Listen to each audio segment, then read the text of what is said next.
படத்தில் வந்து வீரபாகு கேரக்டராக இருக்கட்டும், இந்த மாதிரி சொல்லிக்கிட்டே போகலாம். ஆனால் இவங்க 2 பேருக்குள்ளே இப்படி ஒரு பிரச்சனை இருக்கா? வாங்க இன்றைக்கி என்னன்னு சொல்லி அதை பார்க்கலாம். தமிழ் சினிமாவில் புகழின் உச்சத்தில் தற்போது வலம் வருபவர் அஜித்.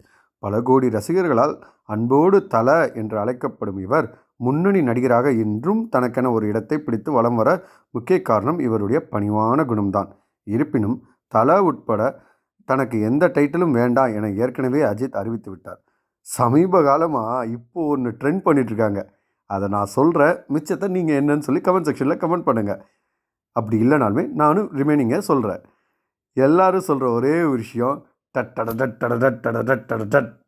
அஜித்தே அப்படின்னு சொல்லி கத்துற அந்த சவுண்டாக இருக்கட்டும், ஏன் கடவுளே அஜித்தே என சமீப காலமாக ட்ரெண்ட் ஆகிற ஒரு விஷயமா இருக்கட்டும். ஆனால் இது எதையுமே வேணான்னு சொல்லி அவர் கோரிக்கையும் வச்சுட்டாருங்க. இந்நிலையில் பேட்டி ஒன்றில் நடிகர் அஜித் கொடுத்து ராஜா படத்தில் நடந்தவை குறித்து தயாரிப்பாளர் பாலாஜி